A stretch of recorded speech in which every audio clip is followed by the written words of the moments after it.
తాళంగా సరే అంటావా సంతోషంగా సగం ఇస్తావా సావాసంగా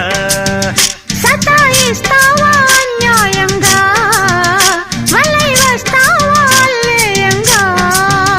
అరే ఇంకా జంక జింక పింకితనంగా అదో వంక సింగారంగా సిగ్గుపడంగా ఎలా ఇంకా కల్లోల